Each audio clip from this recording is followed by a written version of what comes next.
En el nombre del Padre, y del Hijo, y del Espíritu Santo. Amén. La gracia de nuestro Señor Jesucristo, el amor del Padre y la comunión del Espíritu Santo esté con todos ustedes. Lectura de la carta del apóstol San Pablo a los Gálatas, en el capítulo 2, versículos del 1 al 2 y del 7 al 14. Queridos hermanos, después de 14 años volví de nuevo a Jerusalén con Bernabé y también con Tito. Regresé porque Dios me lo había revelado. Ahí, en una reunión privada con los dirigentes, les expuse el evangelio que predico a los paganos. Hice esto para que mis trabajos pasados y presentes no resultaran inútiles. Todos reconocieron que yo había recibido la misión de predicar el evangelio a los paganos, como Pedro había recibido la de predicarlo a los judíos.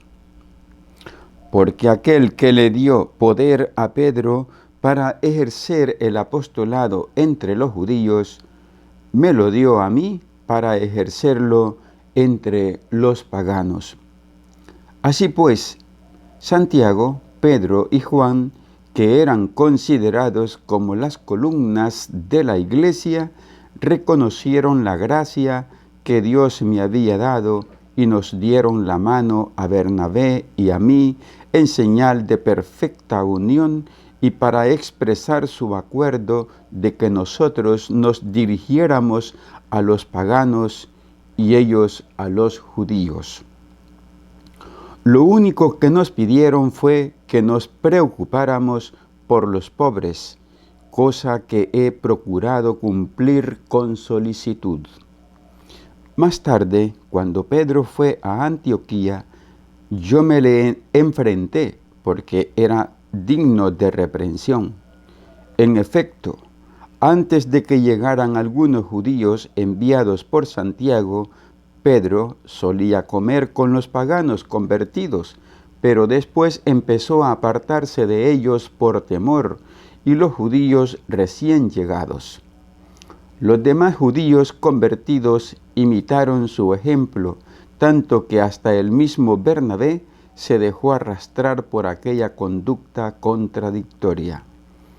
Entonces, cuando vi que Pedro no procedía rectamente conforme a la verdad del Evangelio, le dije delante de todos: si tú, que eres judío, vives como un pagano y no como un judío, ¿por qué quieres ahora obligar a los paganos convertidos a que vivan como judíos? Palabra de Dios, te alabamos, Señor.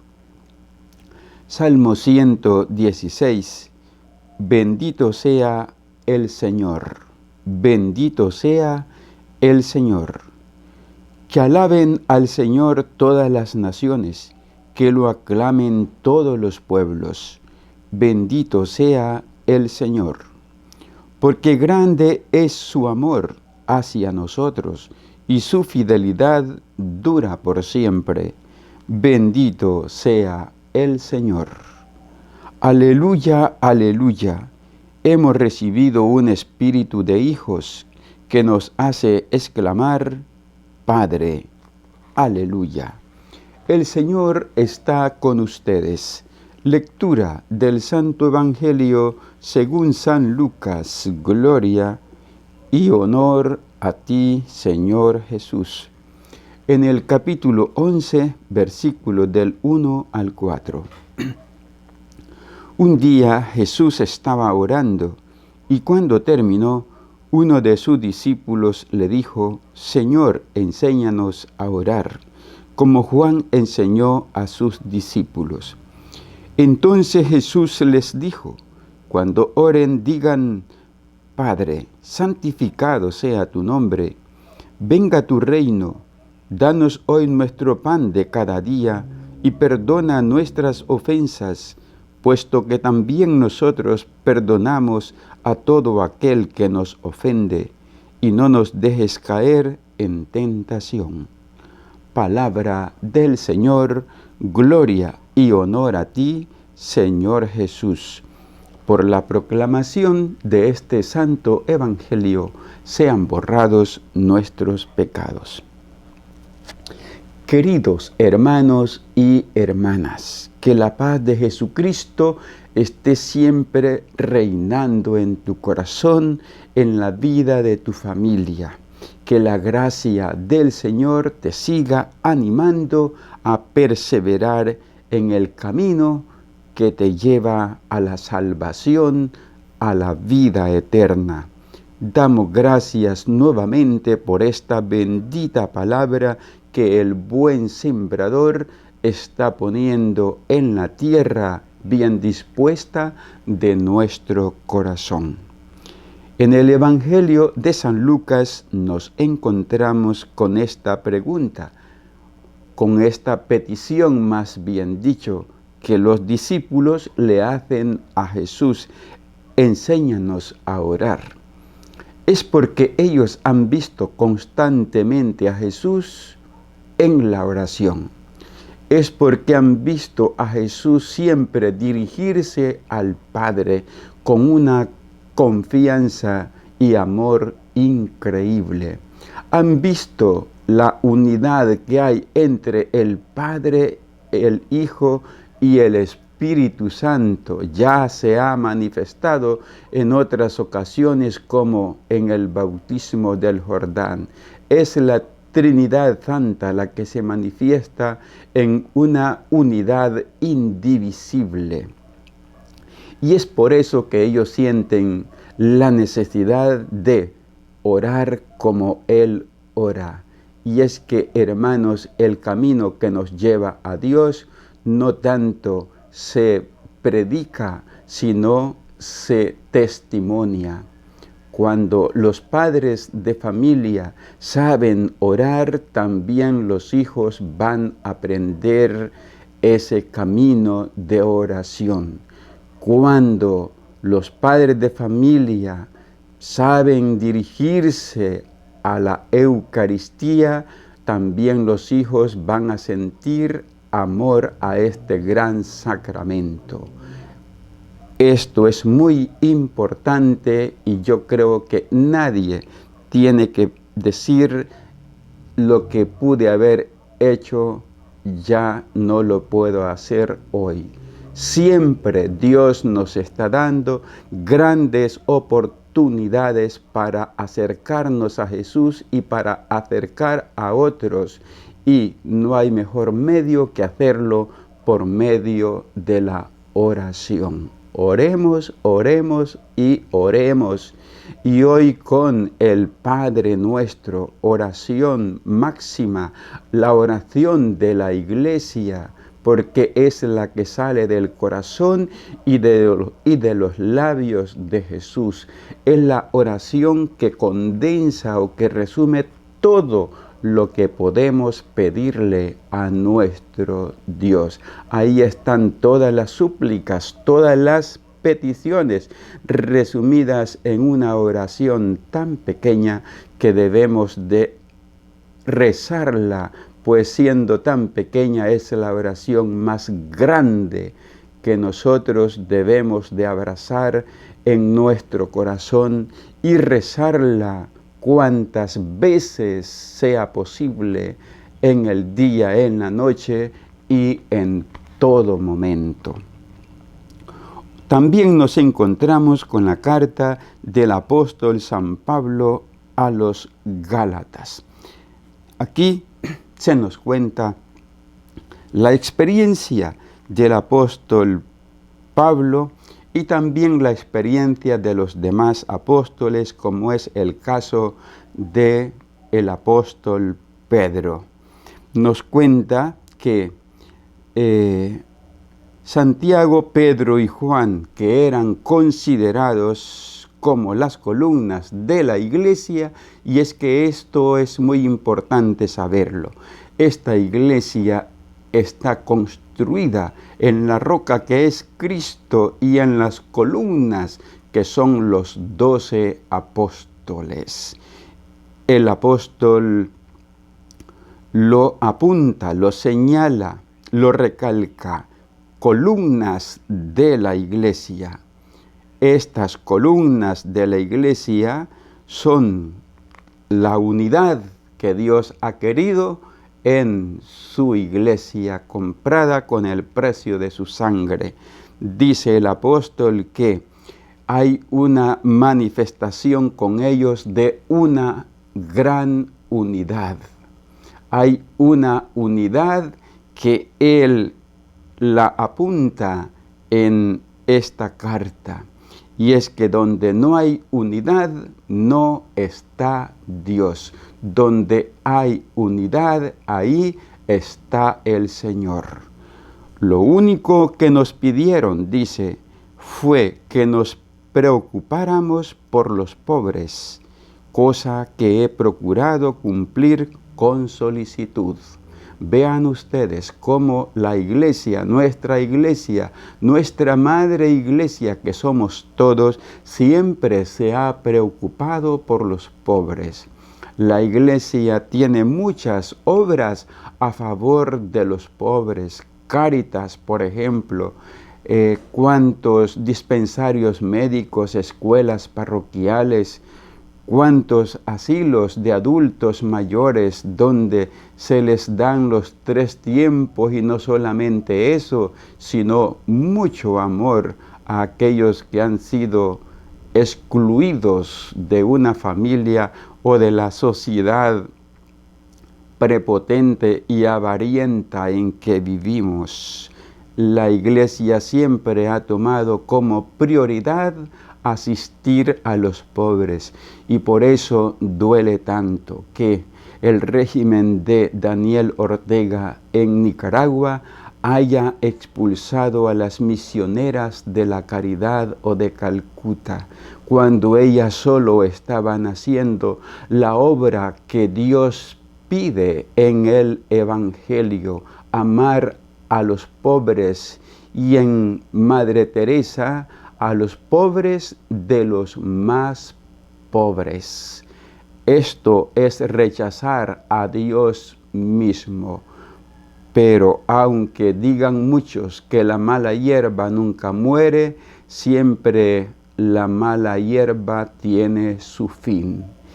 Y el diablo tendrá que devolver lo que le ha robado a la iglesia por medio de las misioneras de la caridad, que han querido hacer obras de amor, de misericordia, como también del obispo Monseñor Rolando, sacerdotes, seminaristas y otros laicos comprometidos con el Evangelio. Más tarde, el apóstol Pablo se va a confrontar con el mismo apóstol Pedro, porque parece ser que hay discrepancia entre los paganos y entre los judíos. Y Pedro pues quiere obligar a los judíos a que vivan como que los paganos vivan como los judíos, y el apóstol Pablo dirá que esto no es conveniente y que en esto no está de acuerdo. ¿Por qué quieres ahora obligar a los paganos convertidos a que vivan como judíos? Le dice el apóstol le dice el apóstol Pablo al apóstol Pedro. Entonces, cuando vi que Pedro no procedía rectamente conforme a la verdad del Evangelio, le dije delante de todos esta gran verdad. Y yo creo que esto no es división. Discrepar en tus pensamientos con alguien que está pensando distinto a ti, sobre todo en esta materia, yo creo que no es pecado. Es diferente tratar de discutir la verdad del Evangelio es indiscutible. Nadie la puede interpretar a su gusto, a su manera. Mas en cuestión de criterios, de ciertos pensamientos que atañen a la comunidad, sí los podemos discrepar y eso no es pecado. Lástima que entre las autoridades no siempre hay oído para escuchar lo que discrepa de él. Muchas veces hacerlo es signo de rebelión y por lo tanto es signo de un castigo, hasta de una suspensión, porque no se quiere escuchar. Yo creo que a las autoridades también hay que saber discreparlas cuando nuestros pensamientos son distintos a los de ellos. Una cosa es obedecer, otra cosa es amar y otra cosa es discrepar. Hermanos y hermanas, hoy también celebramos en la liturgia de la Iglesia a Santa Faustina Kowalska, religiosa. Y yo quiero traer a la memoria las palabras que el Papa Francisco trae respecto a Sor Faustina o Santa Faustina. En el segundo domingo de Pascua del 2020, el Papa Francisco hace alusión a Santa Faustina y lo hace con este texto. Jesús le dijo a Santa Faustina: yo soy el amor y la misericordia misma. No existe miseria que pueda medirse con mi misericordia. En otra ocasión, la santa le dijo a Jesús con satisfacción que le había ofrecido toda su vida, todo lo que tenía. Pero la respuesta de Jesús la desconcertó. Hija mía, no me has ofrecido lo que es realmente tuyo. ¿Qué cosa había retenido para sí aquella santa religiosa? Jesús le dijo amablemente: hija, dame tu miseria. También nosotros podemos preguntarnos: ¿le he entregado mi miseria al Señor? ¿He mostrado mis caídas para que me levante? ¿O hay algo que todavía me guardo dentro? ¿Un pecado? ¿Un remordimiento del pasado? ¿Una herida en mi interior? ¿Un rencor hacia alguien? ¿Una idea sobre una persona determinada? El Señor espera que le presentemos nuestras miserias para hacernos descubrir su misericordia. Oremos.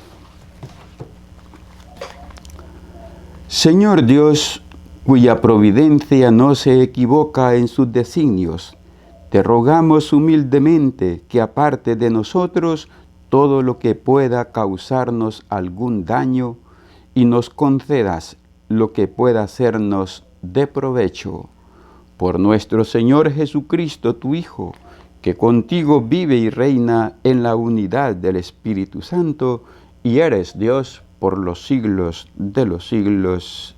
Amén. Sor Faustina, ruega por nosotros. La bendición de Dios Todopoderoso, Padre, Hijo y Espíritu Santo, descienda sobre ustedes y su familia y les acompañe siempre. Amén.